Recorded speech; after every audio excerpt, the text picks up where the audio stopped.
Hello viewers, আমি আগের পর্বে দেখিয়েছিলাম ড্রয়িং। সেটা ছিল জামার ড্রয়িং। এখন যে ড্রয়িংটা করতেছি সেটা হেজাবের ড্রয়িং। তারপর সালোয়ারেও ড্রয়িং করেছি। এখন আমি আপনাদের দেখাবো কিভাবে সেলাই করব সেটা। সেলাই ভিডিও তো আপনাদের সাথে শেয়ার করিনি। সেলাইটা কি সেলাই দেব এবং সেলাই করার পর কেমন লাগবে সেটাই আপনাদের সাথে শেয়ার করব। দেখেন, একটা ফুল ড্রয়িং করা হয়ে গেছে, এটা হেজাবের। এরপর পাতা ড্রয়িং করব। আসসালামু আলাইকুম, welcome back to my channel KD embroidery. কেমন আছেন আপনারা সবাই? আশা করি ভালো আছেন। আমিও আলহামদুলিল্লাহ ভালো আছি। আমার এই ভিডিওটি যে যেখান থেকে দেখছেন, কাছে কিংবা দূরে, দেশ কিংবা বিদেশ, সবাইকে জানাই আন্তরিকভাবে অভিনন্দন। আমার এই ভিডিওটি সম্পূর্ণ দেখতে থাকুন, কোনো প্রকার স্কিপ করবেন না। ভিডিও দেখতে দেখতে আমি কিছু কথা বলবো, সেগুলো একটু মন দিয়ে শুনবেন। হয়তোবা আপনার জীবনের সাথে মিলে যাবে কথাগুলো। তাহলে এবার শুনুন। এক নারী, বয়স 50 ছুঁই ছুঁই, হঠাৎ করে জানিয়ে দিলেন তিনি আর সংসার করতে চান না। তিনি চুপচাপ নিজের মতো বাঁচতে চান, সব সম্পর্ক থেকে নিঃশর্ত মুক্তি চান। কিন্তু বিপরীতে তার স্বামী এই বিচ্ছেদ কিছুতেই মেনে নিতে পারছেন না। তার যুক্তি, মেয়ে বড় হয়েছে, সংসার অনেকটাই গুছেছে, এখন সময় দুজন মিলে একসাথে কাটানোর। তবুও অনুপমা সেই নারীর নাম। তার নিজের মতো করে বাঁচতে চাওয়ার সিদ্ধান্তে অটল। শঙ্খনীল আর অনুপমা, এই দাম্পত্যের গল্প অনেকেই জানেন। সমাজে তারা সুখী দাম্পত্যের উদাহরণ হিসাবে পরিচিত। 25 বছরের সংসার, একটি মেয়ে, সব মিলিয়ে বাইরের চোখে নিখুঁত পরিবার। অথচ আজ অনুপমা দাঁড়িয়েছেন বিচ্ছেদের জন্য কোর্টের রায় চেয়ে। বিচারক প্রশ্ন করেন, আপনার স্বামী কি অন্য কোনো সম্পর্কে জড়িত? অনুপমার হাসি মিশ্রিত উত্তর, আজও ওর জীবনে আমি ছাড়া কেউ নেই, আমিই ওর সবচেয়ে প্রিয়। তাহলে কি কোনো নির্যাতন? গায়ে হাত তোলেন? না, ওরকম কিছু না। আমি নিজেই আয় করি, একজন কর্মজীবী নারী। আমার উপরে অত্যাচার করার সাহস হয়তো ওর হতো না, বললেন অনুপমা। তাহলে কেন? বিচারকের এই প্রশ্নে যেন জমে থাকা এক নদীর জল একসাথে বয়ে গেল। আজকের বালোটা দেখেই আপনি বিচার করতে চাইছেন, বিচারক মহাশয়? কিন্তু কেউ দেখেছে আমার গত 25 বছরের ক্লান্তি, প্রতিটি দিনের অভিমান, প্রতিটি রাতে চুপচাপ কাঁদা? আমার স্বামী একজন ভালো মানুষ, ভালো বাবা, ভালো অফিসার, কিন্তু ভালো প্রেমিক প্রেমিক না, সে কোনো দিন হতে পারেনি। আমরা প্রেম করে বিয়ে করেছিলাম, বিশ্বাস ছিল এই সম্পর্কটা হবে বন্ধুত্ব, ভালোবাসার যত্নে মোড়া। কিন্তু বিয়ের পর সেই প্রেমিক হারিয়ে গেল।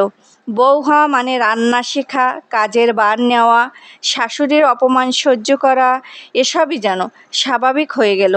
আমি তখনও আয় করতাম, তবু সংসারের প্রতিটি দায়িত্ব নিজের কাঁধে নিয়েছিলাম, এই আশায় প্রেম ফিরে পাবো। কিন্তু তেমন কিছুই হলো না।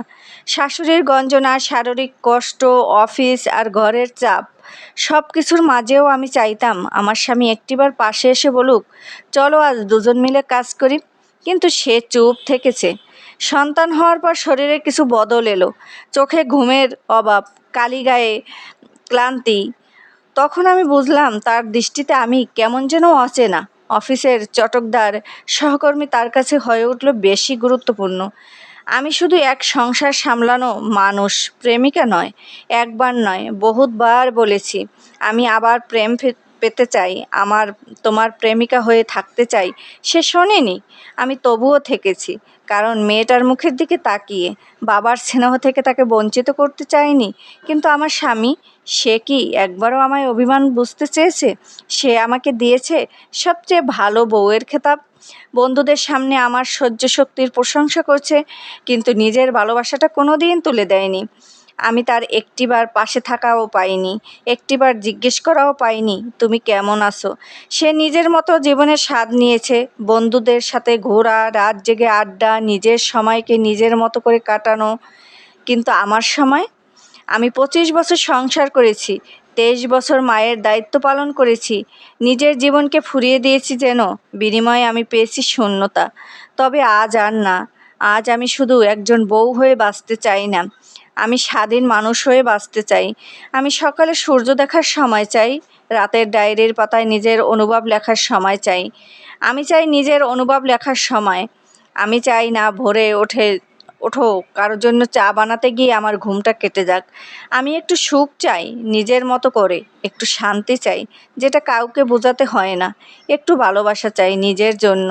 বেশি কিছু চেয়েছি কি আমি? নারী হয়ে জন্মেছি বলে সারা জীবন দিয়ে যাব আর কিছুই ফিরবে না। মনুষ্যত্ব পেয়েছি বলেই না এই পৃথিবীর স্বাদ নিতে চাই। তাই আমি নিজেকে মুক্ত করতে চাই সম্পর্কের মেকি দায় থেকে নয়, জীবনের প্রতি নতুন ভালোবাসার খোঁজে। অনুপমার কথা শুনে পুরো আদালত স্তব্ধ। এমন সৎ, এমন গভীর হৃদয়ের কথা শুনে কিছু বলার ভাষা থাকে না কারোরই। বিচারকের চোখেও জল। এই দাবি কি অনুপমার একার, নাকি এই গল্পটা পৃথিবীর অনেক অনুপমার?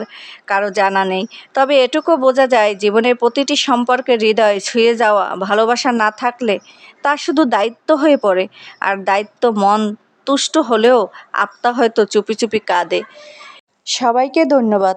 আল্লাহ হাফেজ।